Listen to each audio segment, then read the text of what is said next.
So, the Flash movie just released. After years upon years of development, with directors constantly leaving the project and the delays and the script rewrites and the actor controversies, the movie is finally out in the world and we finally get to see a solo Barry Allen story on the big screen. Every once in a while, a movie comes along. A movie that was plagued with development issues, that's been delayed and rewritten and put on the back burner for over a decade. A movie that has all the odds stacked against it, with so much at stake and so much going wrong, and yet still manages to overcome those obstacles. It proves itself as a true work of art, joining creative freedom with box office success, something that uses its genre and the medium of film to its advantage and will forever exist within our minds and is beloved by all as a genuinely incredible piece of cinema. And The Flash is not one of those movies. This video is brought to you by OwnASaber. Owning your very own lightsaber is a dream that basically everyone on the planet has, and that even includes the Flash. For better or for worse. And OwnASaber is trying to bridge the world of sci-fi laser swords with our favorite DC heroes, and they just sent me the newest addition to their lineup, the Flash Saber. The build quality on this hilt is incredible, the metal feels so high quality and premium, it's not big and bulky like a lot of the other official lightsabers are, and the engraving of the Flash symbol gives it that extra little bit of character without overdoing it. The soundboard that I received is the SN Pixel V4, which is more realistic and has more options when it comes to colors and effects, so it's good for cosplay and display, but there's also an RGB S16 option, which is more durable, so it's better for dueling. I seriously love this thing. The fact that I can change the color whenever I want because I'm indecisive like that is really nice. The way that the lights just move so fluidly when you ignite it, like it's just like the movies. All the different sounds and Easter eggs, the motion controls.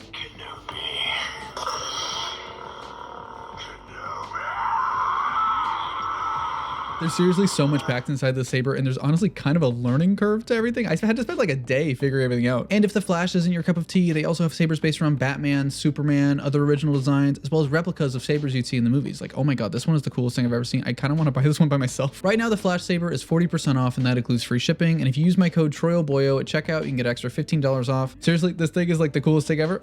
If you're into lightsabers, I really recommend this, like genuinely. And thanks to OwnASaber for sponsoring this video. All right, so the movie is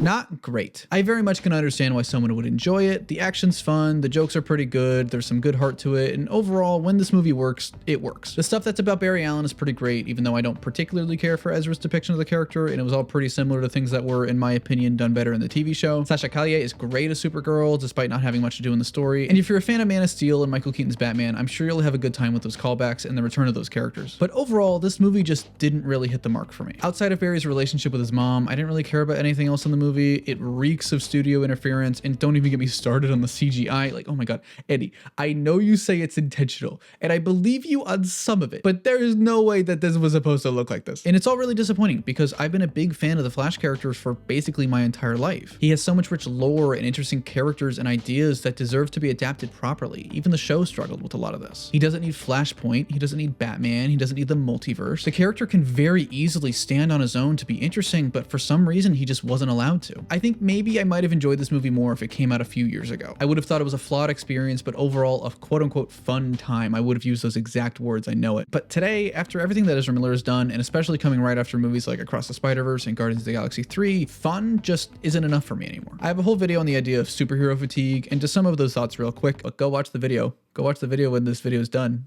I gotta get that watch time. I don't think there's a fatigue of the superhero genre. I instead think there's a fatigue on mediocrity. A fatigue on how so many of these superhero movies feel the same without any sense of individuality. Just content to pump out for a streaming service or to fill a cinematic universe. And instead they just exist to watch action figures slam into each other for some cheap fan service. And to me, this sounds really mean, but that's exactly what The Flash is. Spoilers for The Flash, by the way, but you got this far. I know you don't care. The movie was frankly everything that I was worried No Way Home would be. And it's coming right after Spider-Verse, a movie that I praised for how it handled the multiverse and its references. They're just there to get people to clap. Just references for people to say, I know that. Hey, look at the thing. I know that thing. It honestly, it sounds really mean. This movie feels like it's jingling keys in front of a baby in a shallow attempt to get any sort of reaction out of them before it puts them in the microwave. Michael Keaton's role in this movie is surface level at best. He doesn't really serve any purpose, and it's unclear if this is even the same version of Batman from the original movies. He was very clearly supposed to be Jeffrey Dean Morgan's Thomas Wayne, but that just apparently wouldn't sell enough tickets, and so they made him Michael Keaton, and it's just,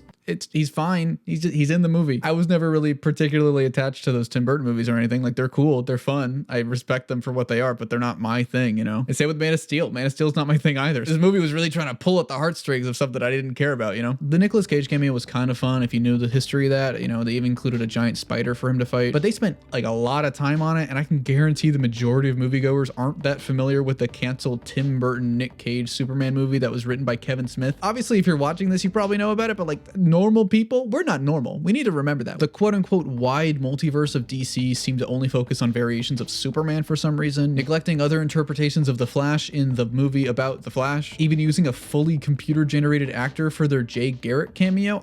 What? But the decision to use CG to resurrect not one, but two deceased Superman actors in George Reeves and Christopher Reeve for what's nothing more than a clap now please moment frustrates me to no end. I know it feels like everyone's ripping into these cameos right now with the way they're presented and the VFX being basically PS2 quality, and I don't like dogpiling too much onto a piece of art because I don't really think that's ever a productive use of time. I honestly feel like I'm kind of being too mean to this movie already. I just thought that's not the content I want to make anymore. But oh my god, do I hate these cameos. Especially when you know the history of George Reeves and the tragedy that was his death. And the same applies to Chris, who had a similar difficulty finding work after the Superman role before his accident. To bring him back like this just rubs me the wrong way. I know that the people who own their images agree to it, but I frankly don't think that that's enough to make it okay. Like, if my family was offered $10 million to put my dead corpse on a puppet string, I think they'd agree to it too. I'm not blaming them. Hey, mom and dad, if you're watching this, don't do that.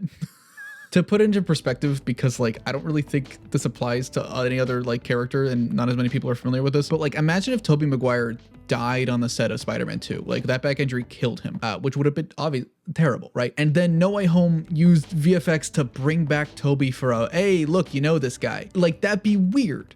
That would be incredibly weird and incredibly unethical, right? If it was just a shot from behind using a body double or a neck down shot of their costumes, personally, I think that would have been fine. Hell, even if they just used archive footage like they did for Adam West or like every other DC multiverse set piece that's ever been done, I would have had a problem with that. And honestly, that would have been a nice tribute. But instead, they went this route and are using these people who died tragically just to get people to cheer in a movie theater. And it's so heartless and hollow and produced and corporate, and I hate it. It feels like an insult to the viewer, an insult to the late actor, and an insult to what the character of Superman represents as a whole. But still, even with all that, I'm trying not to be too harsh on this movie. Because for one, I know there are a lot of people who are enjoying it. Some of my friends are liking it, and I got no problem with that. And two, because the development of this movie has been, to say it politely, a fucking disaster. The entire DC extended universe was a mixed bag from the start, with a lack of planning and leadership from Warner Brothers ending up with dozens of projects that got announced, delayed, and subtly canceled. And The Flash has been the project that's faced that the worst. Production on a solo Flash movie started way back in 2004, and since then, it's really just been a revolving door of director after director after director, with even this modern DCEU version of the movie having the same problems. It began with Phil Lord and Chris Miller, who left the project to direct Solo, which they were then fired from, and then they went to go make Spider-Verse, which the second movie came out 2 weeks before this movie. Oh my god. Seth Grahame-Smith, Rick Famuyiwa, Jonathan Goldstein, and John Francis Daley, before finally landing on Andy Musccietti. I hope I said it right. I can't find any interviews where he says it himself, and that's how I base it off of. I say names wrong all the time, and I'm really sorry. I'm stupid, everybody. To put it into perspective, Ezra Miller was cast as Barry Allen around the same time as Grant Gustin, who just wrapped up his 9-season-long tenure on the character, all before this movie even released. Nearly every single one of these directors left over some form of creative differences with Warner Brothers, specifically Rick Famuyiwa, who got incredibly far into a version of the movie which would feature Ray Fisher's Cyborg in a prominent role and have the main villains be the Rogues. He even went so far into production as to cast Kiersey Clemons as Iris West, who then didn't get that much of a role in this movie. She was cool though, for what she had, I will say it, she was great. But because of these creative differences, the entire concept was scrapped to instead adapt the Flashpoint comic, which is probably the most overhyped comic of the past 20 years. I'm sorry, I'm just gonna say it.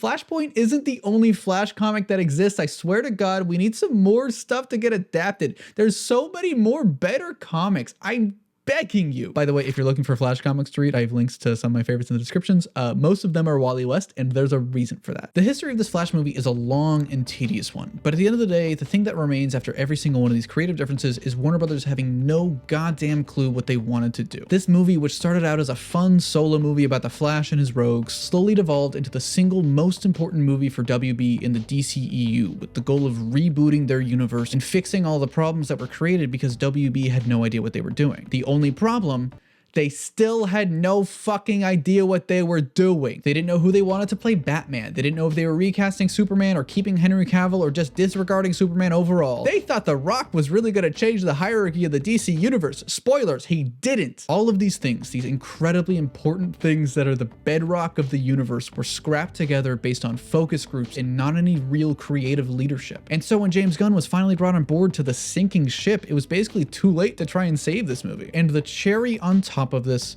Ezra Miller decided to go on a crime rampage for a solid 2 years straight, completely destroying the reputation and the reputation of this movie that starred not one Barry Allen, but two of them. I'm talking lightly about it because I'm not good at handling serious subject matters very well, but Ezra Miller needs to actually be held accountable for their actions, and I think it's pretty despicable that this movie released while something like Batgirl got thrown in the trash.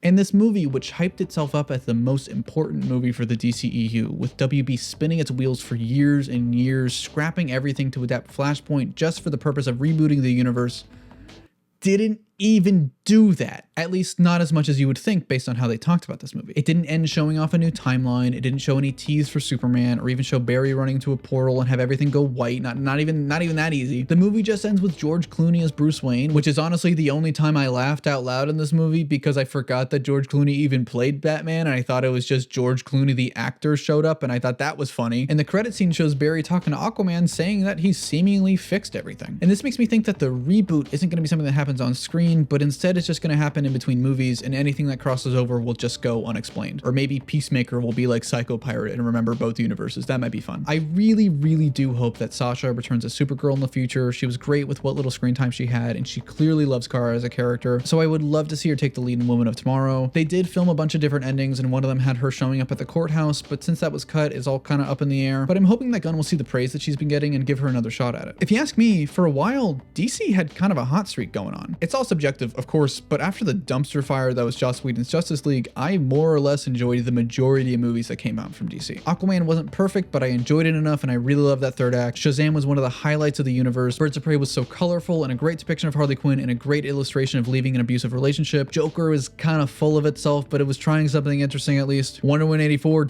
came out. I can't defend that one. The Suicide Squad and the Batman are some of my favorite movies ever made. Zack Snyder's Justice League was a huge win for director freedom. I even fucking loved Super Pets.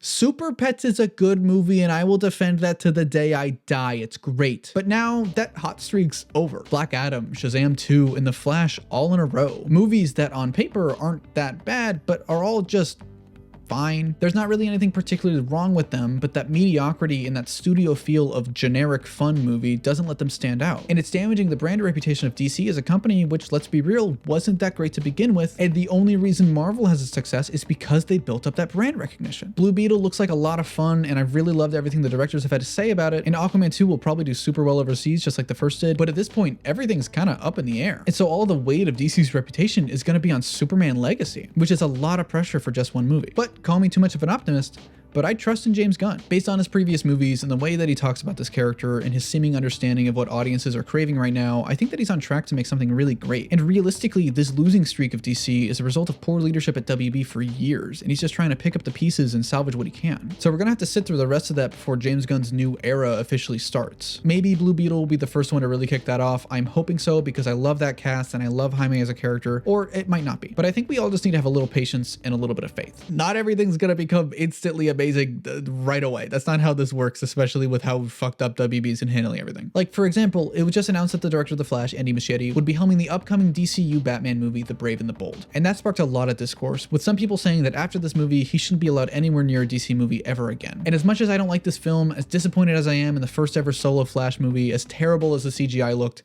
I think people need to back off a little bit. Firstly, I think the way that Musccietti directed the two Batman in this movie was really interesting. He seemed to be trying to emulate how Snyder and Burton handled their Batman, with Affleck having big bombastic chase sequences and leading into some of the silliness with Keaton. And because of this, I'm really interested in how he's going to direct his own version of Batman as opposed to someone else's. At his core, he's a horror director, so he could bring a lot of those elements to the character. And he also understands what makes family dynamics work, with Nora Allen being the best part of this movie and the found family of the It movies. So if Brave and the Bold is really about the Bat family, then I think he could bring a lot to to the table. Also, it's important to remember that the VFX quality isn't the result of the VFX workers or the director, but instead the working conditions and the overall system that is the VFX industry. I talked about that in another video, and it's an industry that I think needs to desperately be unionized. Too often, we see a name attached to a piece of art, and if there's anything wrong with that art, then we pin all the blame on just the one person. Whether that's Andy Musccietti, Patty Jenkins, or Taika Waititi, no matter what your career was, no matter how many amazing things you create before, no matter what circumstances that led up to it, if you made one bad superhero movie, your name is dragged through the mud and you're labeled a talentless hack. It's a side effect of how movie and pop culture discourse is now so intertwined with news and journalism, always wanting to be able to point the finger at someone as the reason you didn't like something, either for peace of mind or just for clout and clicks, when in reality, there's 1,000 other possible things that could have been the case. Hell, there's a whole subsect of people that hate Rian Johnson's entire existence because he made a Star War that they didn't like. It's honestly something that stresses me out all the time, which is why I struggle to write scripts and why I have so many panic attacks when it comes to doing these videos. Even like easy stuff like this, which is just supposed to be a review of The Flash, I really struggled with, because I know a lot of my audience and my platform is based on people agreeing with me for being based or having dubs or whatever the